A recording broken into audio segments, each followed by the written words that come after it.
All right, guys. I posted up today that I would do a live video. I'm going to give a little time for people to get in here. Um, Hopefully, posting that earlier helps a little bit so people can know and it's not so spur of the moment and sporadic. Um, I don't really have any profound topic to necessarily discuss in this video, but I did grab two of my holdbacks from, hey, what's up, guys? It's going all right. It's been a very, very, very long week back to work. I've gone in early every day. I've gotten out late every day. I only got lunch once this week so far, so it's been hectic. But plus, obviously, getting home from a trip, I've been cleaning crazy amounts of snakes every night. I don't think I've gotten to bed before 1:30 in the morning this week, and I get up at 5:30. So it's been very little sleep, a lot of work, a lot of snakes, and just trying to hang in there and do that. Trying to set this so I can see when you guys comment. So I'll pull these two out in a little bit here, but yeah, basically it's been a very, very long week. I've been trying to catch up on cleaning snakes, feeding snakes. Hey, how are you? And my house too, which my house is an absolute wreck right now. Just because the animals take precedent, and then being gone, it was shedding season, so I came back obviously and cleaned up dog hair. But I didn't sweep yet today, so I'm sure there's plenty around. Yeah, so the babies that I grabbed are from the first clutch this season, which was the one from Orion and Lilith. And I held back 3 from this clutch, and technically 4. The one that I was most excited about wouldn't eat. And as I mentioned in a prior video, that upset somebody to no end. They called me a dick, which made me laugh. I felt like that was my "you've arrived" moment. It wasn't getting monetized, wasn't any of that. It's when people start to hate you. And they hate you for honesty, which is always funny. But what I had said in that video is that I don't assist feed snakes. So if something doesn't want to eat, I'll try a few different things. I'll try, like with that snake, for instance, the one that I was just talking about, the holdback. I tried mice, rats, and quail. Quail was just frozen thawed. I don't have any live quail, but live mice and rats, fresh killed, frozen thawed, left in overnight. Different methods. It just didn't want to eat. I don't mind trying hide, no hide, different substrate options, different things to try to elicit a feeding response. But as far as assist feeding, I just don't go that far. So I ended up, I just took my trip, I drove. So friends of mine had bought 4 snakes. Thank you, Lori, for the happy birthday. I appreciate it. I'm 36. My body feels about 170, and work is not helping that. But anyways, I took the snake with me. I was stopping out to see my friends Mike and Katie and dropping off 4 snakes to them. And then I was stopping and seeing Eric and Jen, and I dropped off a snake to them. So I actually had messaged both of them because they both have snakes that eat other snakes. And I said, this baby's not thriving. If you want it, I'll give it to you. You can try feeding it, try whatever you want to do. If it doesn't work out, at least it doesn't go to waste. So Mike and Katie ended up taking it. And of course, as things work out, Katie offered it a meal, and it just took a meal immediately. No changes, nothing crazy. And one of the things that we talk about with these animals, and I didn't do this with this particular snake, but it actually does work sometimes. The drive could have just been enough to trigger that animal to eat, as weird as that sounds. It does work sometimes. And I'm not saying I wouldn't necessarily, it's hard to suggest doing that. Because most people, when your animals aren't eating, it's husbandry related. With babies, it can be different, especially if you're experienced and you've knocked out and checked off all those boxes. Oh, I don't know why. Oh, no rest for the weary. Your comment disappeared. I don't know why I cannot get the comments to stay on the screen. I hit the button for them to stay there, and it lasts like a minute, and then they go away again. And I am just too slow to keep up and multitask, I guess. So if I missed comments, I am truly sorry. I don't know. I have not figured out. I've asked other people, and they just tell me to hit these buttons, which I do, but they don't stay. Thank you for the happy birthday. Young one. I don't know. I don't feel very young. But anyhow, I lost my train of thought. Oh, so, it's hard to suggest that to people because a lot of people, it'll be like ball pythons and it's 4 years old and it's not eating. Usually that's related to your husbandry or, something you're doing. It's triggering a breeding cycle in the animal, things like that. But with babies that won't eat and stuff like that, sometimes that works. Another thing that sometimes works out of nowhere is upping size in a prey item. An animal that you almost think is too big for the baby, sometimes for whatever reason that kicks that drive in. And I think part of that you have to consider when these animals hatch in the wild. Yes, they're usually designed to be hatching at an opportune time where food is plentiful and available, but no one's coming around and comparing girth with the available food for them and saying, okay, here you go. And I'm not suggesting on the regular to feed larger meals, but sometimes for whatever reason that does trigger the feeding instincts on an animal that's not. But anyways, I'm very happy that snake decided to eat and it held down food, so that's good. Sometimes when they don't eat and they finally do, there's digestive issues and they kind of, not necessarily new in the sense like we know or something, whatever, but there's just some sense that they have that they don't eat, and sometimes that's why. But that animal, that's not the issue. So whatever shake up on the trip or just being in a new tub, new smells, new temperature, whatever it was, worked. So I'm happy. It stinks because that animal is going to be my holdback, and now not only is it not a holdback, but I just gave it away. But I would rather that if the animal had stayed here, maybe it would have never picked up feeding, and then it just passes and goes to waste. So all in all, it's a win for the animal and for me. So I'm happy about that. Bringing out big blood? I'm not bringing out big blood today. I just have a couple baby Borneos from 2020, siblings, and they're clutch mates. But what I wanted to kind of talk about, first of all, I'm gonna pour myself a drink while I'm here. Internet high five, thank you. Gonna pour myself a nice Jack on the Rocks here. It's my birthday, so I can drink. I usually don't drink during the week, but usually don't really drink at all. So anyhow, these babies are siblings. They're holdbacks, both of which I'm excited about for different reasons. But what I wanted to bring them out for is so that you can see the difference. Don't be like that. So this guy, you guys have seen, both of these you've seen. I said this is from the Orion to Lilith clutch, and the lighting in here is terrible. But one of the things I really like about Lilith's babies, hopefully you can see, is that gray stripe beneath, like you see, it's cream, then brown, then gray, then kind of white and yellow. That gray seems to come out of her babies more than anything else that I produce.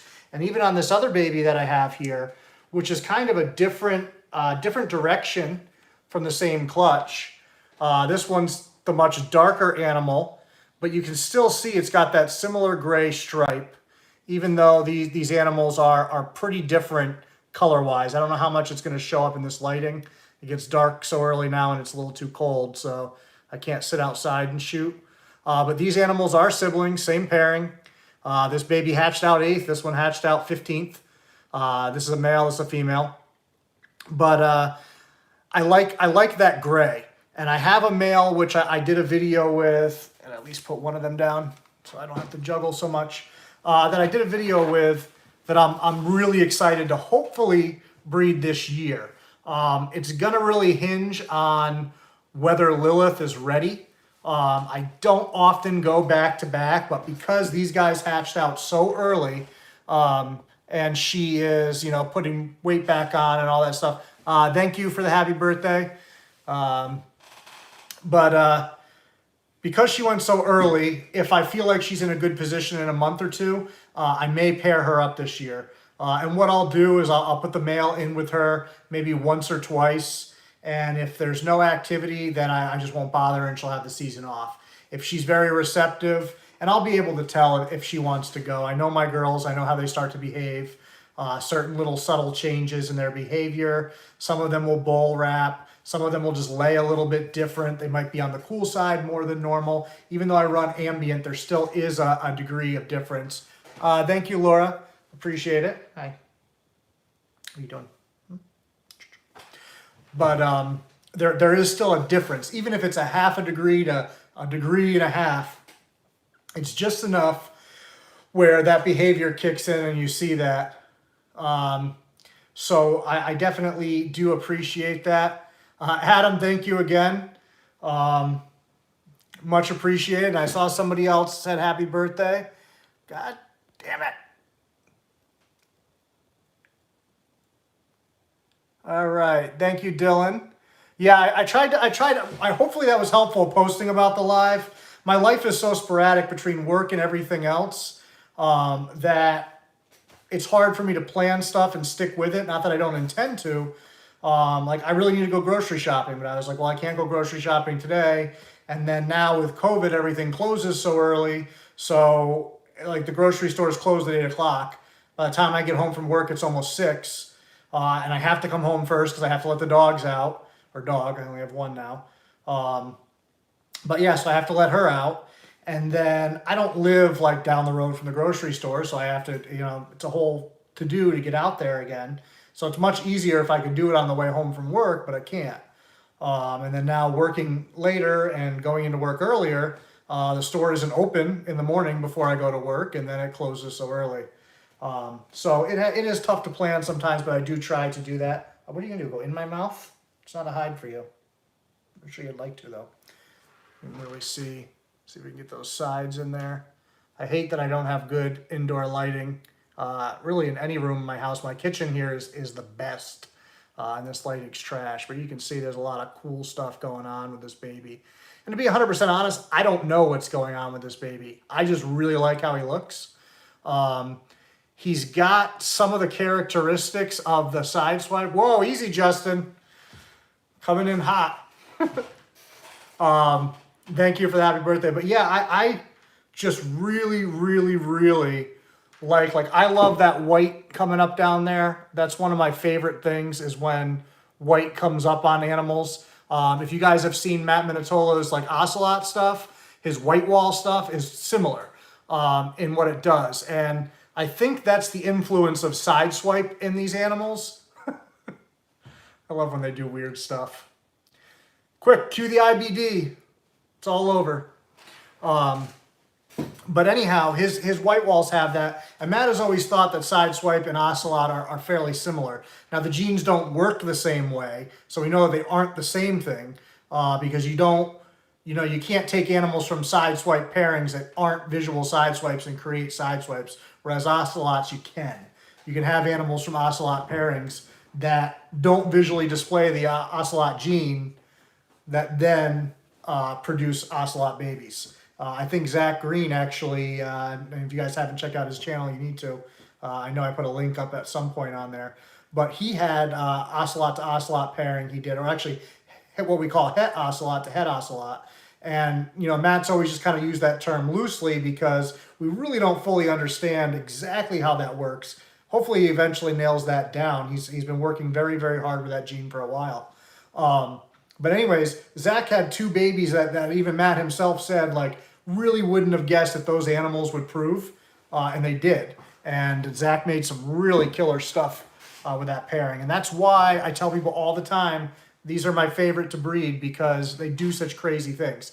And I know this baby is going to throw some crazy stuff when he gets his opportunity.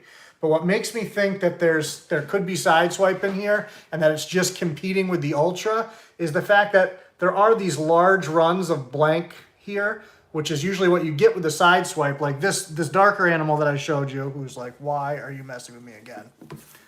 Let me put Dingus down here for a second. No, you got to stay in your tub for a minute. So she is an actual sideswipe. So you see where all that there's not that, disconnect. It's all pretty solid. It can be a little disconnected from time to time. You got to stay in your tub, man. But yeah, usually the neck will have pattern, and then after the neck is where, they tend to erase it or sideswipe it. It's gone. And so he doesn't fully have that, but he has a lot of similar characteristics to it. And Ultra can manipulate pattern. So I feel like the Ultra and the sideswipe might just kind of be competing there. And so that's my hope, is that both of those things are present here and they're just competing for expression. But because this is kind of new stuff that I haven't done before, and to my knowledge, other people haven't necessarily played a lot with, I need to kind of figure out what's going on. And so the only way I'm going to know for sure is when I breed this animal, but he's not going to be ready for another year or two. So much. You know, it's so funny. I wish like I could just teleport into people's living rooms real quick with these animals so that people could see them in person. Because even short-tail people that are big on bloods and Sumatrans make fun of Borneos and call them brown snakes. But like, you know, this snake barely has any brown on it. It's just that little stripe going down. But we hear it all the time. And if you see these animals in person, they're really quite incredible. The problem is most people's experience with Borneos are just seeing kind of wild types at shows. But if you get a chance to do a show where a guy like, you know, Matt Minatola is vending, go check out those animals, see those in person. Because then you can see some really nice stuff, and their colors and contrast and everything just doesn't pick up well. I have probably, I would say about a dozen Borneos that I think would blow most people's minds. They've been on the channel, but you've really got to see him in person. Like Callisto in person, Orion in person, Astra in person, this guy. Now this girl I really love because I love the dark stuff, but I don't think this one would blow people away as much. This is more, I really love Borneo, so I like it. Yeah, I pretty much like every Borneo ever, which is also why I discourage people that don't have space and resources for a large collection to not necessarily get crazy about these, because you're going to want hundreds and hundreds. And I have way too many. Let me see what that was. Hey, listen, don't you be bringing that T-negative nonsense in here. I don't know if I can kick people out of chat, but I will try to find a way. That's really nice. So my favorite are Curtis. They are. My favorite to breed are Borneos. So Curtis, when I pair up two really dark animals, you know, sometimes you might be pleasantly surprised or a little disappointed in what your expectation is, but you know you're going to get dark Curtis. When I put two chrome heads together, I know I'm going to get nice chrome heads. How nice they're going to be may vary from year to year, even with the same pairing. But Borneos, it's like, you know, throwing a bunch of stuff in a blender, hit and blend for 3 to 5 seconds, and then who knows what it might look like. It's just absolutely crazy. And you can repeat the same pairing a dozen times and you'll still be scratching your head. And that's why it's fun too. Because there's only so much you can chase with some of the other stuff. Yes, you have morphs.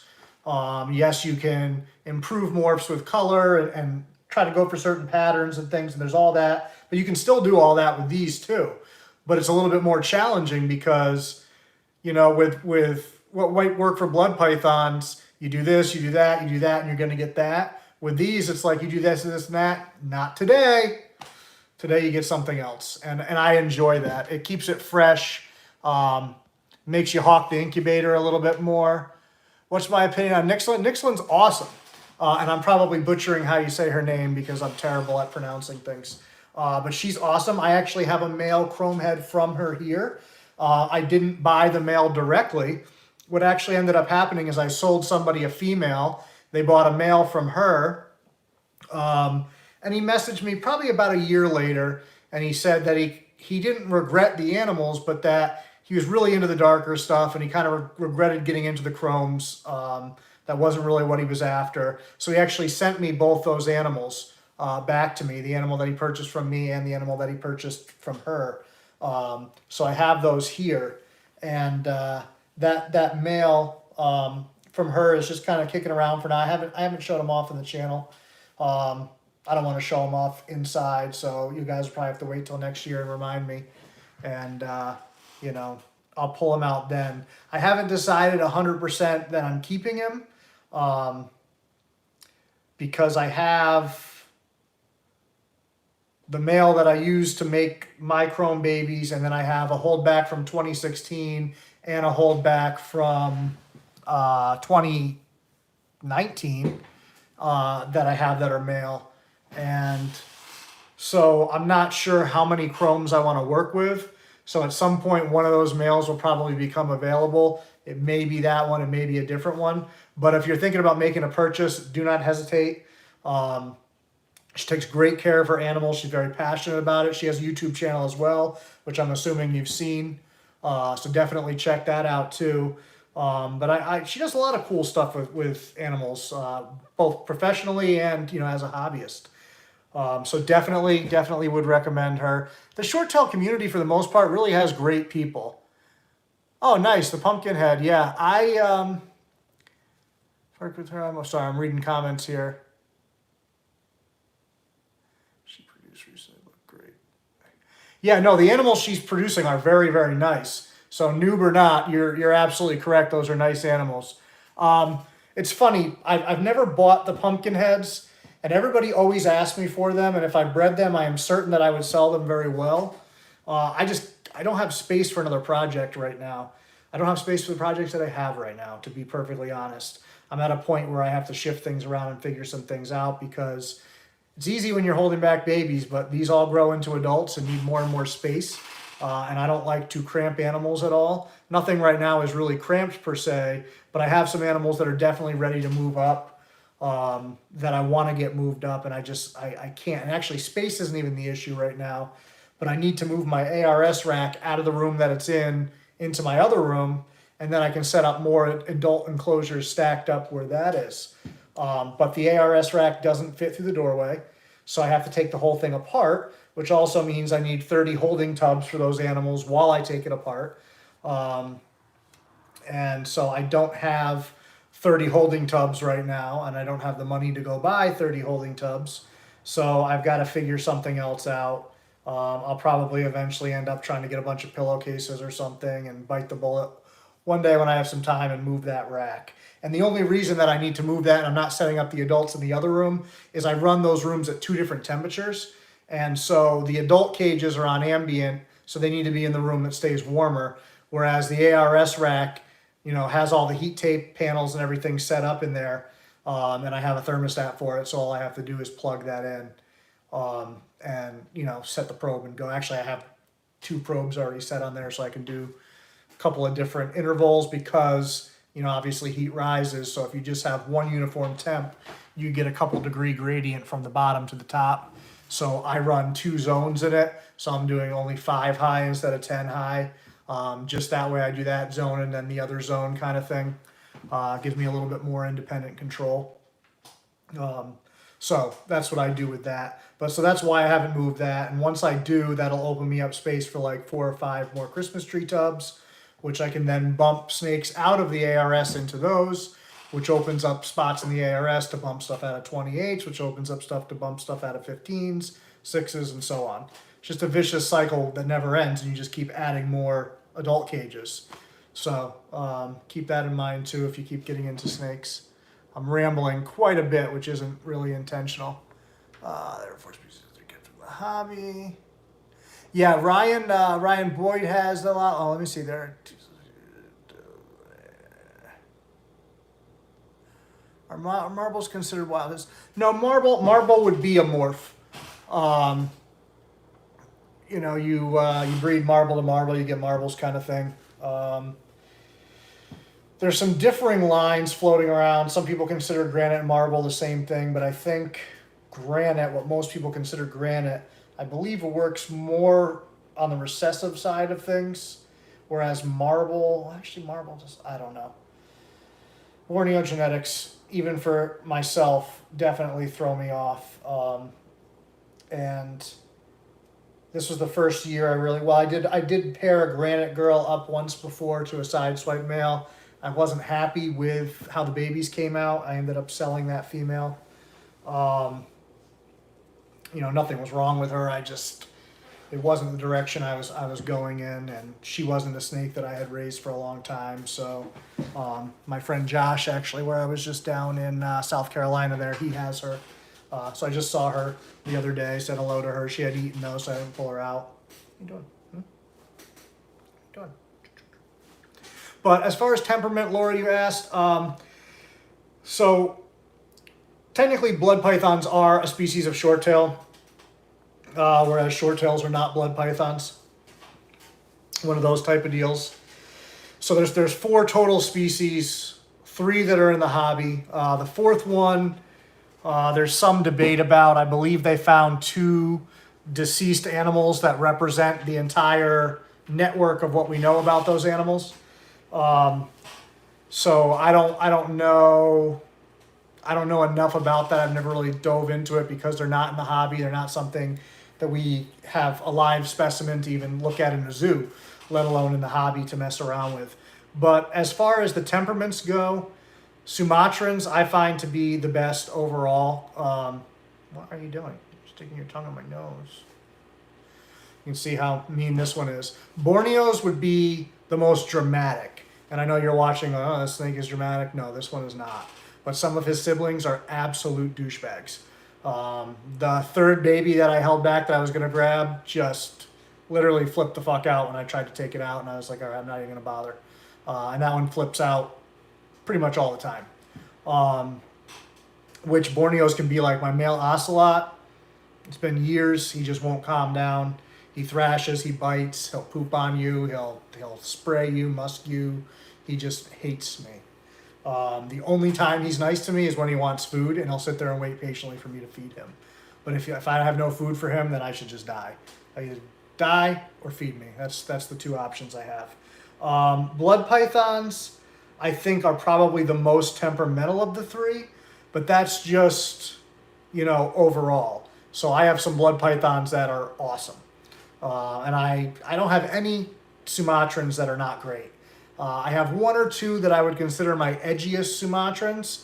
And like Morticia's one, who I sat here and did a video with. But Morticia doesn't like grass or outside. If you bring her outside, she'll strike. She'll freak out. She'll thrash around like a fish. She just feels too exposed out there. She doesn't like it. If she's in a tub, if she's in your lap, if she's in your hands, she's great. Put her in the grass, put her outside, not for her. She doesn't like substrate. She'll flip out about that. If you put her in a tub with paper and she moves it herself, that's fine. But if you put her in a tub without paper, she'll thrash. So she's just a little bit of a head case. But she's still calm. I mean, I can sit here and do this with her. She won't bite me. I used to use her for programs. I don't anymore just because she's a little more high-strung. Just God forbid something freaked her out. It's not good in the middle of a program to have a snake start flopping around trying to bite people, obviously. So I stopped using her. But when she was this size, she was doing programs. I have pictures somewhere. I did my ex's daughter's birthday party with snakes because she was a huge snake kid. She loves them. And one of the kids asked me if he could hold Morticia, and he did, and he took off running with her.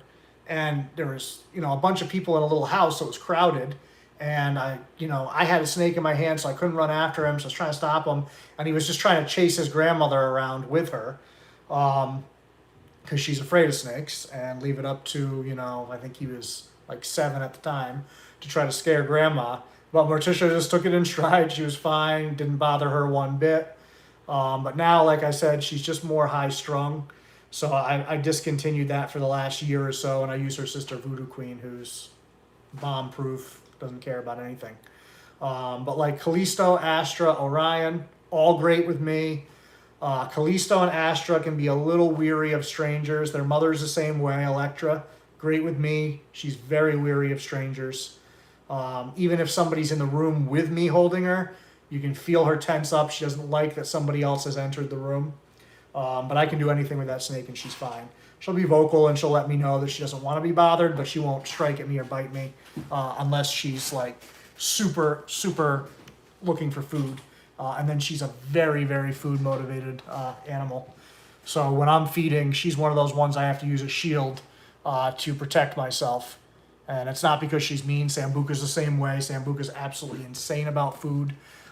She'll come up in the air so high and grab her food, and it sounds like cannon fire when she hits because she comes back down. There's been a couple times I thought she was going to break her tub. She's in a Christmas tree tub, and I mean, she hit it so hard, you just hear crack, and you're like, oh man. But yeah, so a lot of short tails are that way, especially the Sumatrans. I've heard of Sumatrans that don't have a strong food drive. I've never seen one. A friend of mine has an animal I produce and one somebody else produce, and the other one, I guess, only eats like one every 3 times or something. Not mine. Mine eats every single time, and everyone that I have here eats every single time. The only time they've ever, hey Darren, the only time they've ever not eaten is when they're gravid. And Sambuca's even eaten gravid when I didn't know. Do you do programs for licensing purposes or just for the culture? No, the programs are just for education, schools, churches, daycares, birthday parties, stuff like that. I haven't done as much of that lately for a multitude of reasons.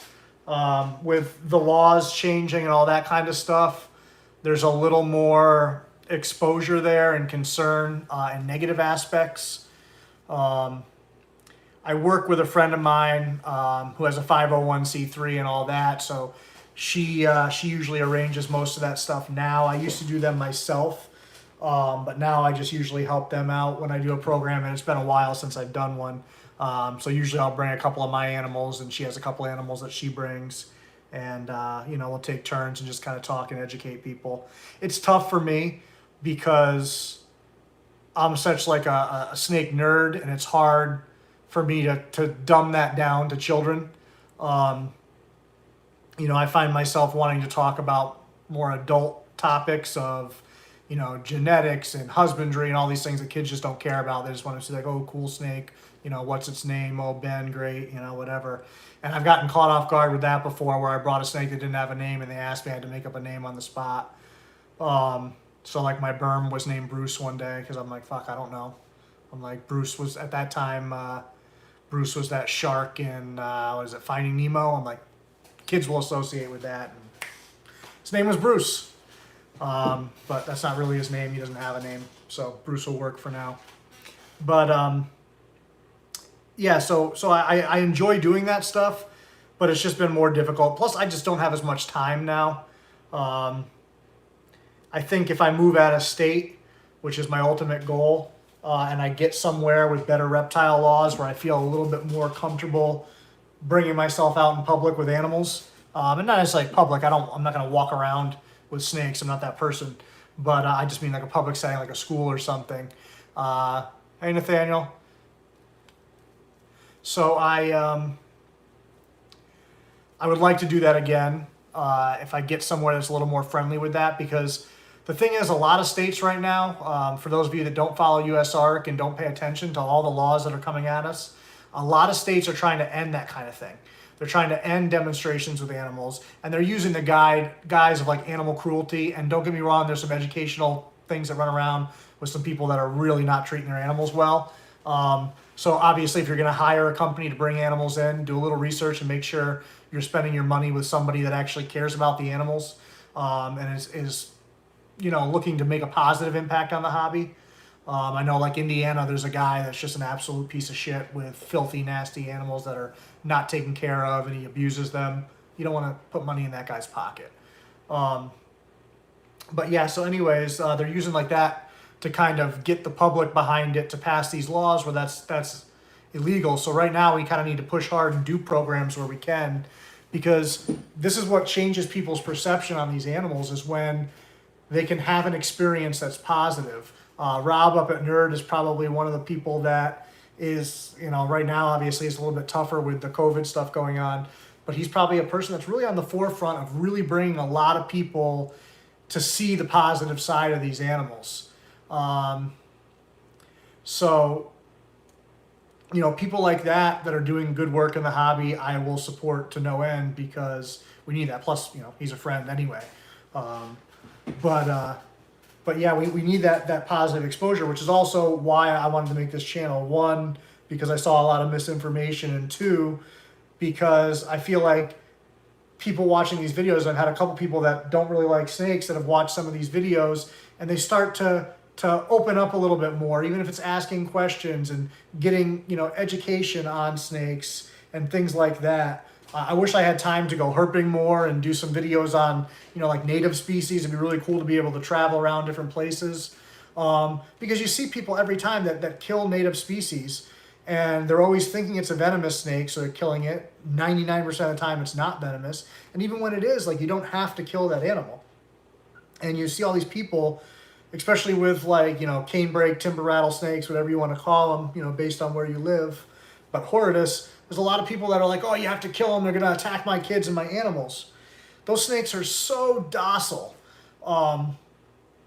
And listen, that doesn't mean go out and pick up a venomous snake because it's docile, but it means you've really got to push that animal to the limit where it feels like its life is on the line for it to go after you. And don't get me wrong, there's individuals that are edgier than others, just like I have cool Borneos and jerk Borneos. Same thing happens with those. But by and large, rattlesnakes evolve with a rattle on their tail to let you know to leave them alone. They don't want you to bother them. They don't want to bite you. They want to save their venom for when they need it. And they need it for food. They don't need it for you. So the last thing they want to do is waste venom on you. So if you give that snake a wide enough berth and you leave it alone, it leaves you alone. It's simple as that. But so we need more and more education, because there's a lot of people out there that just don't see anything other than the only good snake is a dead snake, or they've never had a positive experience. So we need to fight this legislation and keep these programs alive so that people can interact with these animals.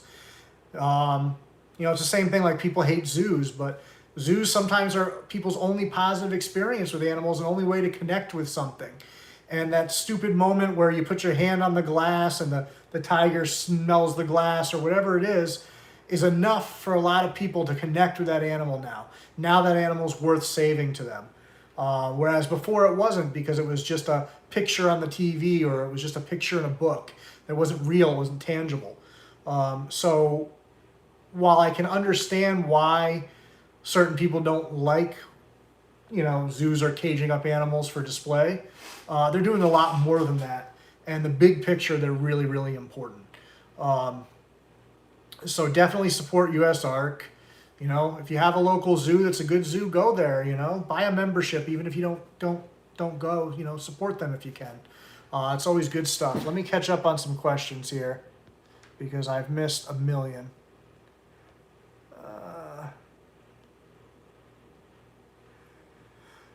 500 cash. What do I have for you? Just send me $500. Maybe I'll send you something back. I have Borneos right now. That's all that I have. Favorite blood morph? I say all. I have some cool Borneos. I have stuff from granite to marble pairing. I have siblings to these animals that are still available. Not as nice as these, obviously, or I'd be keeping them. But they are cool animals with a lot of stuff going on. Let's see what I meant. Hopefully I answered your question, Lori, on behavior and temperament. As far as behavior, though, they all act fairly similar. There's not really too many idiosyncrasies as far as, like, basking versus not basking, or, moving around versus not moving around. They all have pretty similar activity levels. So I'm not going to get too much into the Sarawaks. I think they're cool as hell, but there's a video coming out Saturday with the Sarawaks at Rich's. So we'll, and other stuff too, Bank of Bloods, and he's got a bunch of stuff over there. But we'll discuss that more on that video. That way I don't spoil too much of that stuff that's coming up.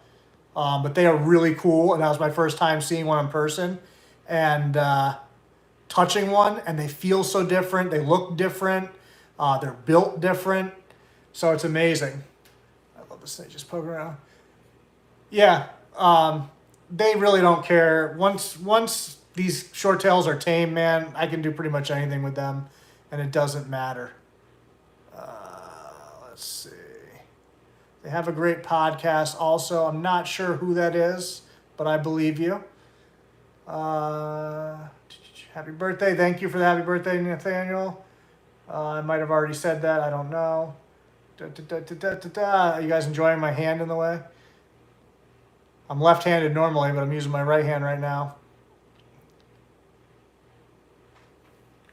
Yeah, so I tell people all the time, and pretty much everybody that comes to me and is like, oh, why is my blood or short tail so mean? It starts and ends with husbandry 95% of the time. Maybe we'll say 90% of the time. because then about 8% of the time is you are the problem, and then 2% of the time the animal's just a jerk. But yeah, so people keep everything, they just blanket husbandry. So people will have ball pythons, they get a short tail and they just keep it the same way as a short tail, or as a ball python, or they keep it the same way as they're keeping their berm. And these guys just don't tolerate warmer temperatures. I think the mistake that people make, because I've seen people make this argument, they'll show you the weather in these countries, which first of all is pretty consistent. It's not very hot there. It's hot and humid, but it's not excessively hot.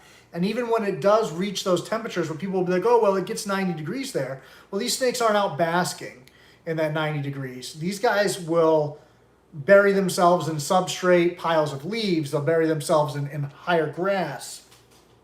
Swampy areas, they'll sit in and around the water. So even though the air temperature might be warmer there for certain parts of the day, they're doing things to keep themselves in the microclimate that they like.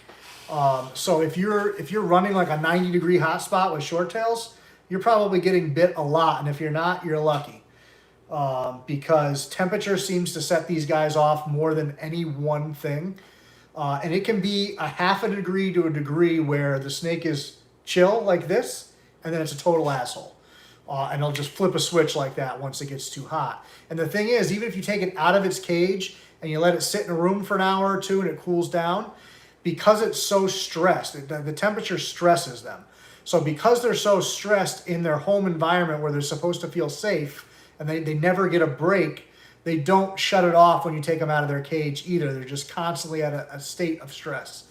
So once you dial that husbandry in, and you give them, sometimes it only takes a day or two, and they start to chill out. Sometimes it's a week or a month.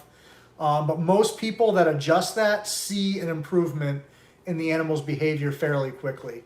Because most of the time, that's what the issue is. They're too hot. Other times, they feel too exposed. Other times, humidity can be off and it can be problematic, but it usually doesn't really affect their temperament so much, or their how they act towards you. It could make their skin look a little crappy. It could make them act more lethargic. It could cause health problems. But once it causes health problems, then their attitude can change. I've seen a few snakes where they get like an RI or some kind of secondary infection from something where their husbandry got a little off, and that definitely will affect their temperament. Or a snake with mites sometimes can be a little bit more irritable and agitated because they're just in a constant state of stress. So now when you come in to take them out, you're just adding to their stress, and they don't like that. I haven't even taken a drink yet. You can't have whiskey. Mm-mm. He's trying.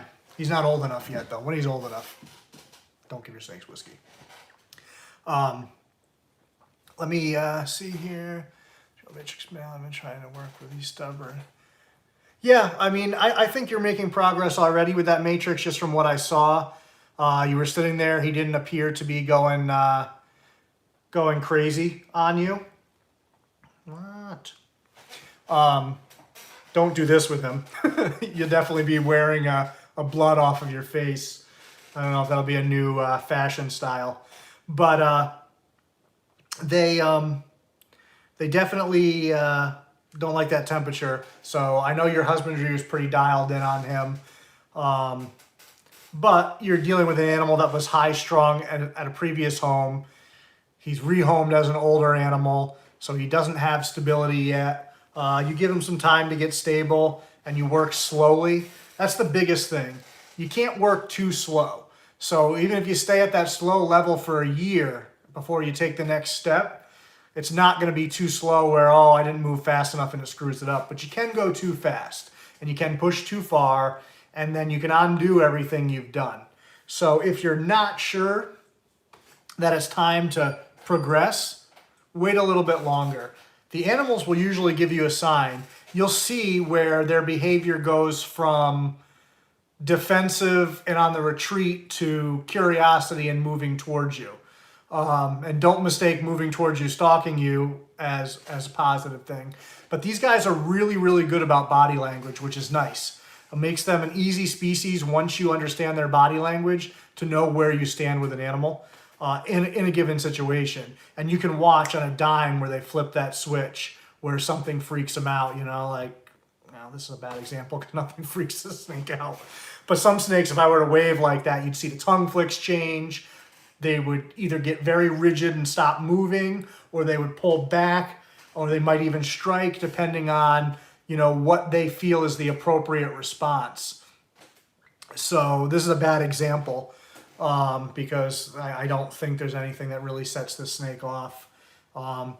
He just doesn't really care, you know, what I do. Nothing affects him. But you can see it with certain animals, and I've always wanted to do a video on snake behavior, but it's so hard to get predictive behaviors out of them on cue because, you know, they all have their independent minds, and they're all independent thinkers. And so some animals, yes, you can elicit a response with a certain cue because you just know that animal's going to react, but they love when you put them in a situation where you're filming to show somebody to make liars out of you. And I think anybody that's ever worked with live animals understands that. And just for the record, this girl's just sitting here in this tub, no top, and she hasn't come out at all. She's just happy as can be. She's in her tub that she lives in, so it's amazing when people will tell you, oh, tubs are cruel. And she has freedom to go anywhere she wants, and she's going nowhere. I've had snakes push the tubs open and not leave. I've had snakes get out and open up a bunch of tubs, and none of the other ones leave. So I'm sure somebody out there that hates tubs, but oh, it's like Stockholm. They're comfortable in there, and that's what's important to me. I don't care what it looks like. I don't care what it looks like to somebody else. I care that they're comfortable. And that's where I feel short tails are the most comfortable. Surprisingly, I would have pegged that my male white lip would be more comfortable in a tub, but he's done much better in the cage. Not that he was doing poorly in the tub, but I feel like he's more confident in the cage, which definitely surprised me. The male olive I knew was going to be great in there. The female spotted I knew was going to be great in there. The boa, you know, there's certain snakes that I know will do well in that setting. And so because I enjoy having them in the cage and I know they're going to thrive in there, I'm good with it. These guys just don't tend to thrive in that environment in my experience. And so I'm not going to do something for me that I don't feel is good for them. You're going to flip over your water, little lady. But let me see what else I missed here. Adam, you have to keep them clean. Yeah, so these guys are really susceptible to issues that it's weird because you'll go out and you'll read some scientific stuff and some past experience of people, and they'll tell you that snakes can't have an adverse reaction to their own fecal matter or urates and things like that. And I think anybody that's kept short tails in large quantities over a period of time would tell you that it's absolutely not true.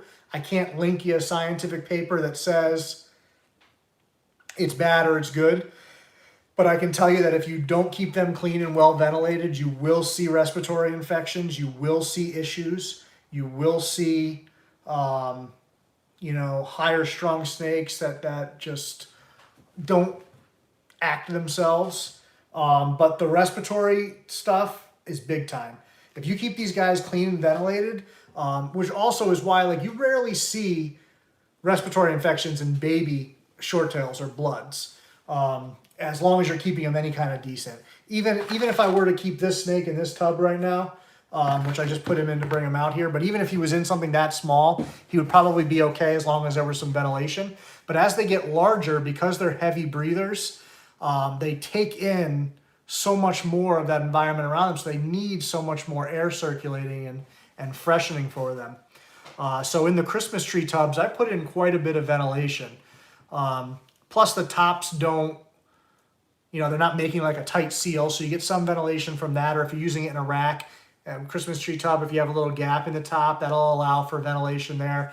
Plus I put low-level ventilation in my Christmas tree tubs. So actually, I don't know if you'll be able to see it, but like this tub here, you can see I have ventilation holes, you know, going at various levels. So there's some up near the top, some near the bottom. But those low-level ones, and now keep in mind, these guys flood their cage, so you don't want to put it all the way on the ground because then piss is going to run out. but I put it low enough to where it's where the animal's going to be breathing, to allow for air to exchange directly right there. And that's a big thing, especially me. I travel sometimes, so if I'm gone for a week and a snake goes to the bathroom on Monday and I'm not back until Saturday, that's a long time to be sitting in that, and they're very susceptible to it. So if they don't have ample ventilation, that's a situation where it could be really bad.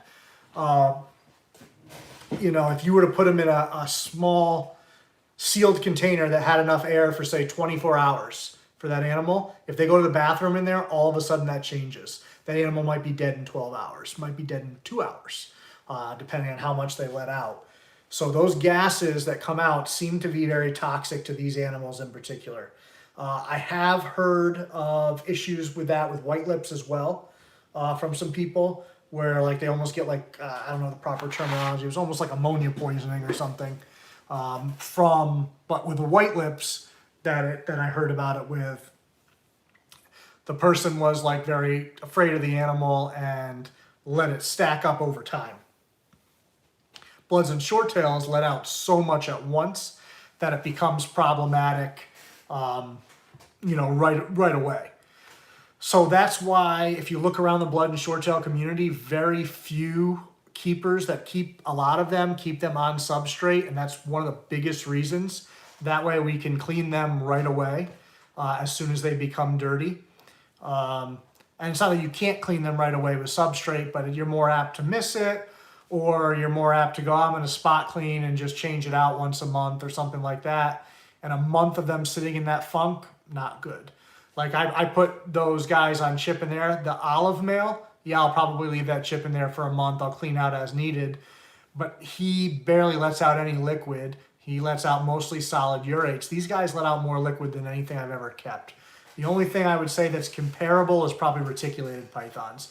And there's other things that might be comparable that I haven't kept, but that I've kept for species that I've worked with. Retics and bloods and short tails let out a lot of liquid. Berms let out a fair amount, but not what retics and short tails do. Olives is very little. The white lips, it's very little. My McLots, it's not much. Water pythons, it's not much. And it's weird, like a water python will pee in its tub, and even an adult, there'll be like a spot like this big around where you see pee. When the short tails pee in their tub, even in the Christmas tree tubs, it's wet usually 2/3 to the whole way, just soaked through. It's a lot. My big T positive female, absolutely, she, I want to say it's a gallon, but that's probably being a bit excessive. But I bet you she pushes a half a gallon at a time. It's a lot of liquid. And she still lets out solid urates as well. But it's definitely different. And you can't call it pee because their body, pee has to get filtered through, what is it, not the kidneys, I don't know, but whatever it is, the bladder, however, I'm not a medical person with people. I don't care about people. But whatever that goes through in our body, makes it considered urine once it comes out of there, whereas these guys don't have that. So it's not considered that, but it looks it, it smells it, it's got the consistency of it, and it's a lot. So definitely keep them clean, keep them ventilated, keep them cooler than you would a lot of other python species. And humidity is pretty debated. A lot of times you'll see me suggest to people keep it 60 to 70, but I don't always keep my humidity there. I don't monitor my humidity at all. I use how my animals look. So like when I came home from my trip, this guy was not looking so hot. I actually posted him on Instagram. Now he looks great because now I'm back, I'm in control. He's getting cleaned every day. He's got fresh water, all those things. So when I went away, he shed, he flooded his tub. He was sitting in that, and it just made him look like shit.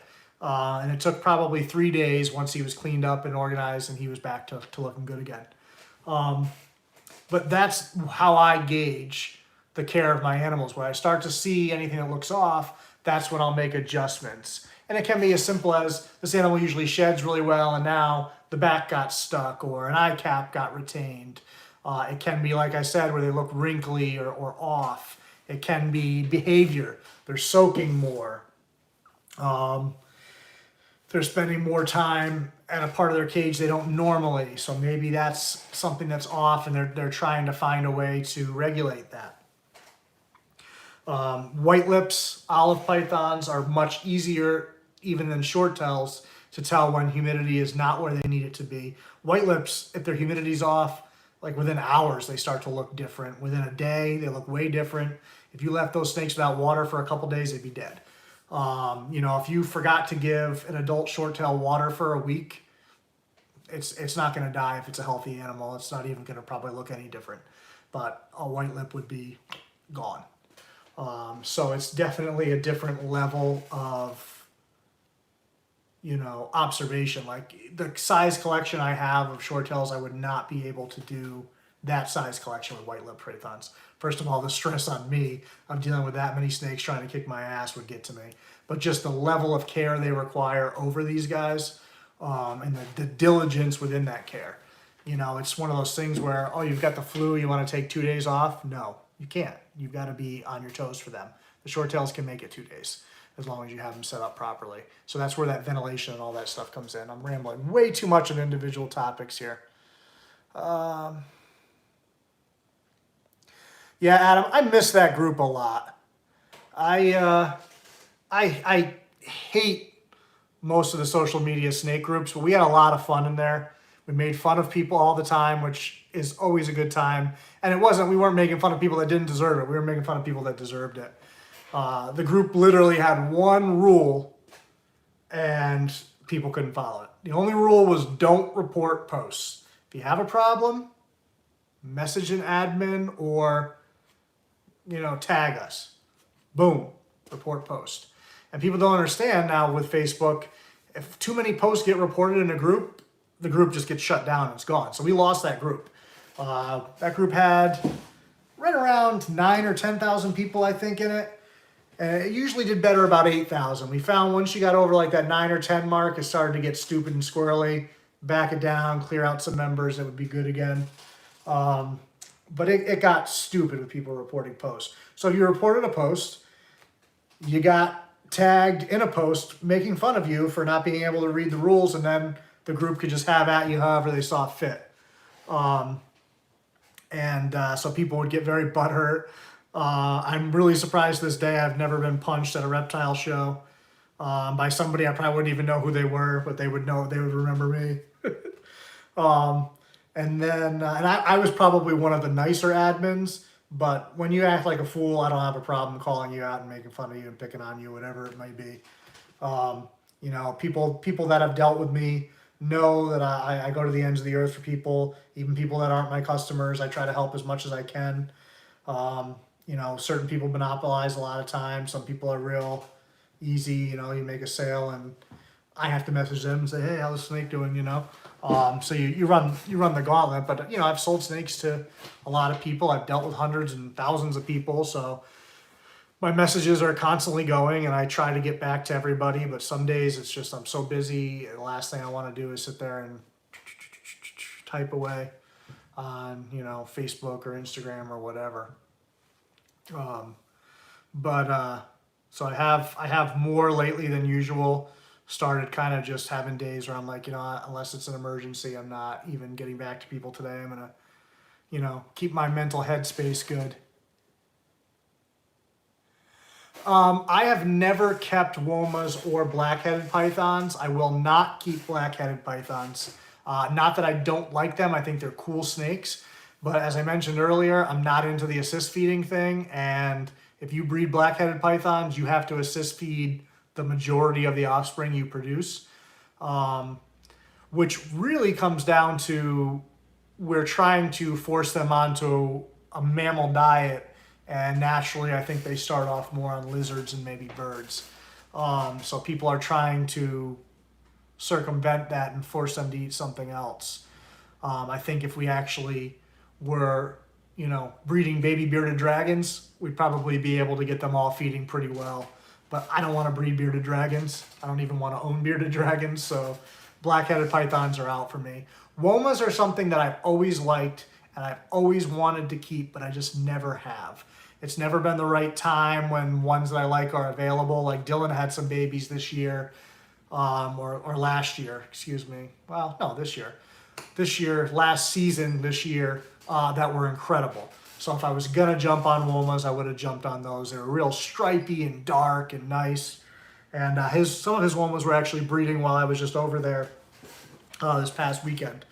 But if the timing was right, I had space and time, I'd get them. I already have olive pythons that bite and wrap me, so what's the difference between a smaller version of that? Not a big deal, and I think they're cool snakes.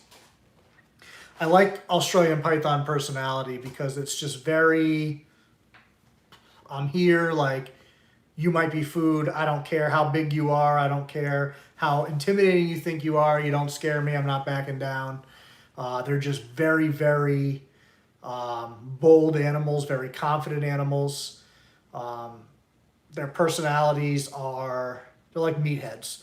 And they're not stupid, but they've got the meathead personality. They're like a meathead that went to Stanford, you know, so they're educated, they're intelligent, but they'll also run through a brick wall and think it's funny. So that's kind of how I would describe a lot of the Australian stuff. Carpets might be a little bit different, similar, but a little bit different, but your scrub pythons, your olive pythons, your McLots, your water pythons. Water pythons can be a little more flighty, but a lot of those species, womas, and I think blackheads too, are very, very willing to be assertive when they feel they need to. Yeah, I'm in New England too, so I feel you. So my humidity here, it goes from like overnight where it's so humid that I'm like concerned it's so humid to all of a sudden it's like 30% humidity. New England's great like that. You know, 96% one day, 32% the next. So it's an adjustment you kind of constantly have to be messing around with. Obviously, if you get too humid, you can add more ventilation. You can you don't necessarily reduce the size of your water dish, but reduce the surface area.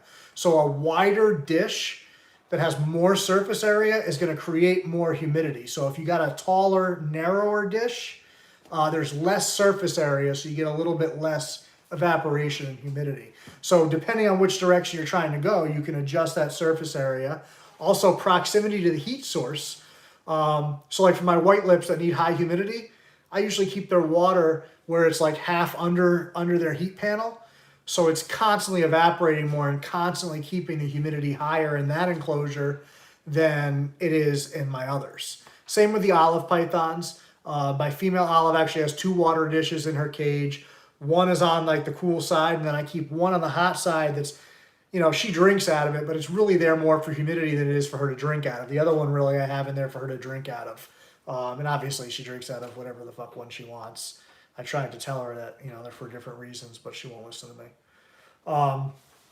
But yes, you can do that. You can run a humidifier, a dehumidifier, whatever you need to do, depending on which way you're trying to go. But I've not had good luck with the humidifiers I've run. I don't think I've gotten a big enough one. But, you know, my main snake room probably has like 85 snakes in it. So 85 water dishes, evaporating keeps the humidity up above the ambient humidity in the room. And then what I typically do, I literally, because I keep them all in paper, so it's not a big deal, I'll go in if they're in a shed cycle or I feel like they look a little too dry, I'll just take water jug and dump some water right in their cage, right in the paper. You know, not saturated or anything, not to where they have to sit on wet paper. You know, they have the option to sit on the other side of the cage or whatever, but just something to, once again, I'm increasing the surface area of that water and letting more, you know, evaporation take place and increase the humidity. So that works for me. And, you know, once in a while, if I have a snake that I feel like is struggling more than the others, I might roll substrate in there. Like when I just went away on this trip, I had 2 or 3 snakes that were in deep in shed that I just put on wet chip. So that way, while I was gone, I know they were going to shed all right, and then I'll put them back to their normal setup when I'm here to monitor. So that's kind of how I handle that.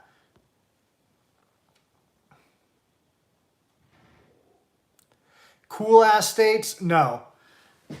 I'm not saying where you live is cool, but I love Connecticut for the area that I live in, the scenery, I like that we get winter here and we get snow because I love snow. I love fall. I love the cold. I hate summer here. I hate it.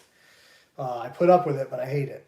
But the laws are terrible here. The people are terrible here. The taxes are terrible here.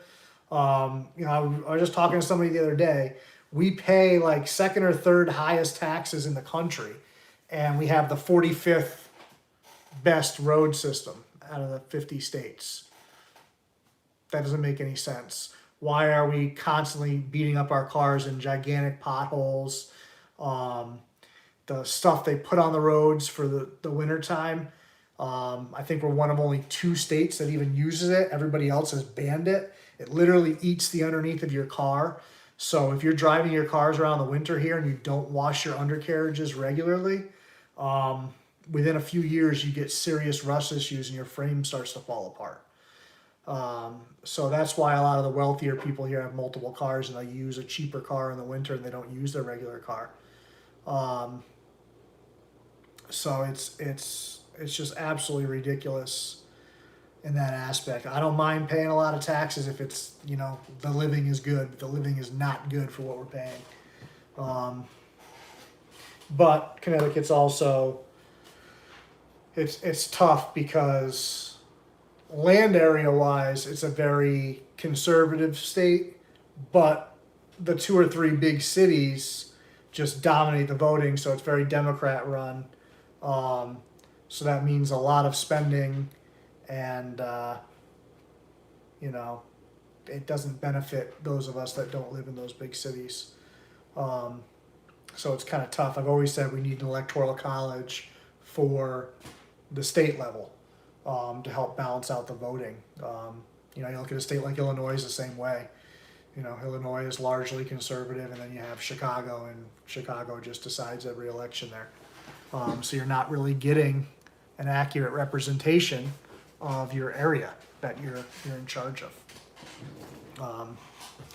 So hopefully someday, I don't want to get into politics because I freaking hate politics, but we definitely should have something like that. I know there's all those people, I hate the electoral college. I won't get into it.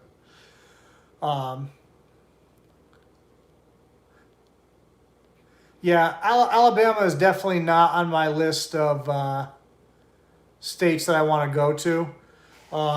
If I could get out of here, South Carolina, Texas, Pennsylvania, Indiana. I've thought about Illinois even. Illinois is dicey though because of the Chicago influence. But the thing that, I said I'm not going to get into politics, but the thing that drives me crazy in the reptile hobby is that every single piece of legislation that screws us is introduced by Democrats. Every single one. Every one. Like, it's not like most of them, it's all of them. And so we just shoot ourselves in the foot every time we vote there. I'm registered Democrat, but I don't vote that way anymore because I love this hobby. I don't want to lose it. And Democrats want to take it away. That's not an opinion. You can research that and look up all these laws. Even in states like Florida, that's considered a more conservative state, it's that bastard Bill Nelson down there that introduces all that shit. So I think people need to be more conscious of, especially if you love this and you're invested in it, and especially if you want to have a career in this someday, you really need to think about what your vote does. Because it definitely makes a difference in that regard. So I'll leave it at that. I don't want to get too much into that because I know people get very, very defensive and all of that. So Maine has terrible reptile laws. They used to be okay, but Maine just went off the rails. New Hampshire has good reptile laws right now, but New Hampshire is surrounded by states that do not. Maine does not, Massachusetts does not, Connecticut does not, Rhode Island does not, Vermont does not. So it's only a matter of time before that pressure kind of crushes New Hampshire and New Hampshire goes south. I think the one biggest thing that protects New Hampshire right now is Kevin McCurley and Nerd. If he were to leave the state, I don't know how much longer it would be a good reptile state. Kevin does a lot of stuff that people do not realize. He's very, very active in the reptile community. on the legislative levels. He's a person that goes and he speaks, and he's a very eloquent speaker, and he's a very educated person. I think a lot of people, he can rub you the wrong way if you don't know him.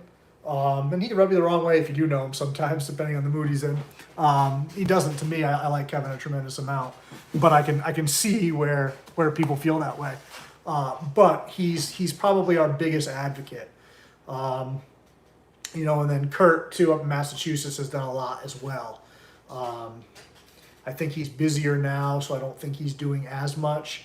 But those two people, at least in this area, have been like a 1-2 punch for a long time of kind of keeping us from going completely off the rails. But we're in bad shape here. But yeah, so if Kevin were to take Nerd and move out of state, and you lived in New Hampshire, I would start thinking about moving with your reptiles, because I don't think it would last long. I think he really is, that crazy person in the tree that nobody cuts down the tree because they're living up there. He's that equivalent for reptiles up there. He really does us a great amount of justice. And so even if you don't like some of the things he does or says or whatever, try to support him in a way that you can, because without him, our hobby would be in a much, much darker place than it is. And even some of the people that I'm not crazy about, there's people that I'm not crazy about that do some good for the hobby. So you have to give credit where it's due. And then there's some people that do good, but they do such terrible things that they kind of cancel each other out. But Kevin is on the forefront. He stays very informed. He keeps other people informed. He tries to stay away from the cringy stuff for the most part, and that kind of aspect of keeping and show these animals in a positive light, and be very real about it. So I appreciate that a lot. I'm very, very, happy that he's that way and that he fights for us constantly. And USARK fights for us. I don't know why there's like a group of reptile people that don't like USARK, and it's so stupid. I don't even care if you don't like them. They literally are, our best defense right now. Florida was about to lose a lot of things that they just put a stop to. They were going to lose tegus. They were going to lose all kinds of stuff. So it was definitely important that people donate to them, because they actually don't bring in as much money as you would think, which is crazy. I know through my shipper, obviously I have a membership with USARK too, but through my shipper, I can put $1 on every package that I send out. It's $1. You're paying $70 for shipping. What's 71? At the end of the year, it might only be 20 or 30 bucks, but if every person shipping reptiles does that, that adds up.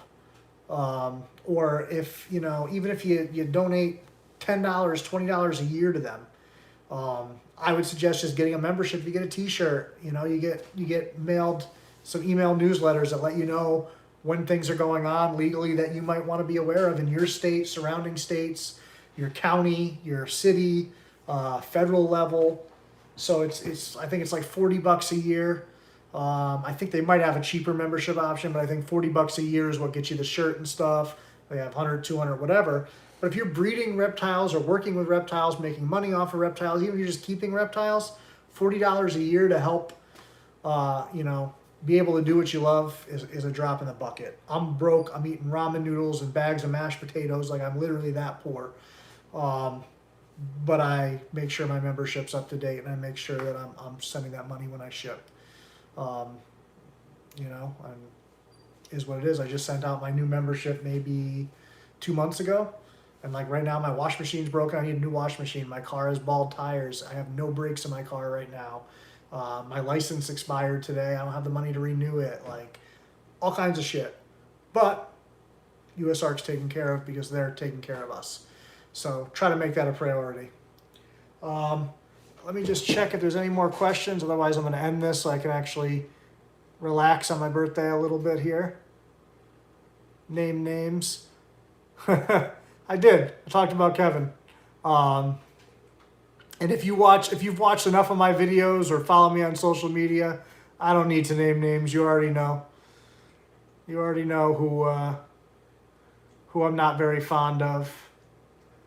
One of them has morbidly obese snakes.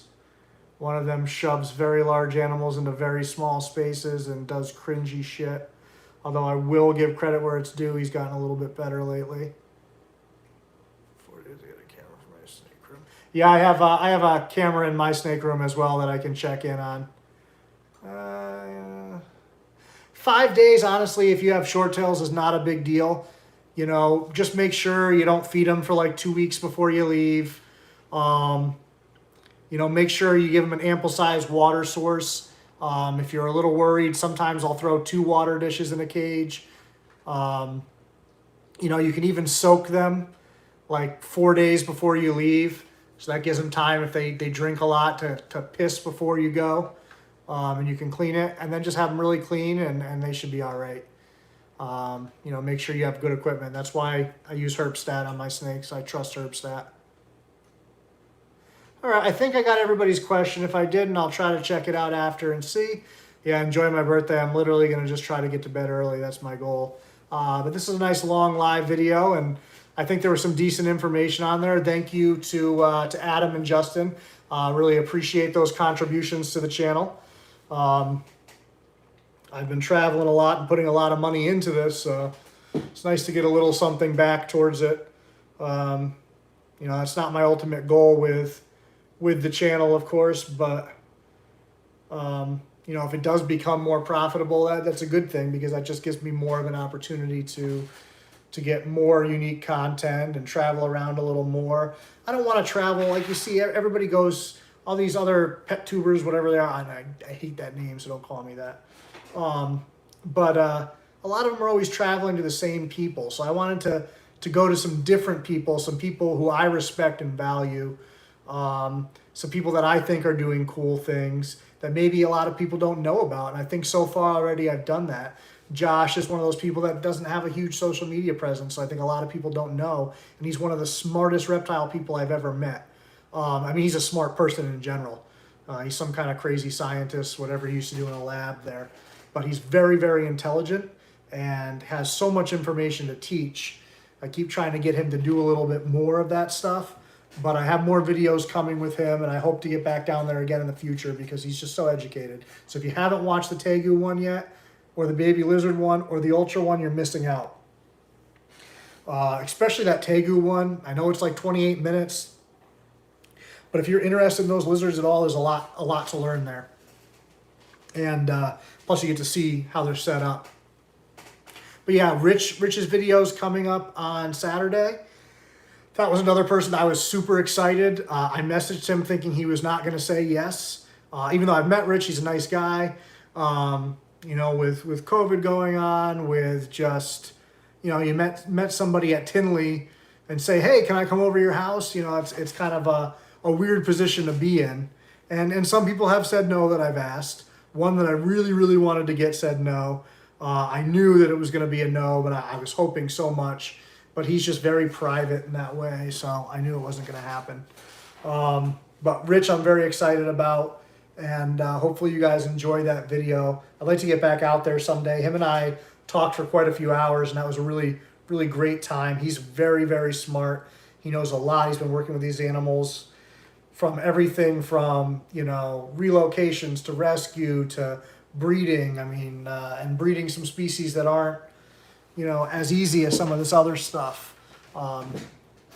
So I like to bring that, you know, those people. And Rich I've noticed is picking up his social media presence a little bit. So hopefully he'll continue that, because he's another guy that's a great guy, has nice animals, and you can learn a lot from him. And that's the trifecta as far as I'm concerned. And then obviously we went out, we saw Phil with his colubrid stuff there. Very cool snakes, not something that I keep, but you know, I wanted to have a different element. We went out and saw Joe and Melissa there and at Port City, and talked about brumation, which is a subject that pythons don't brumate, so I wasn't familiar with. So it was a chance for me to learn something, and also let you guys learn along with me.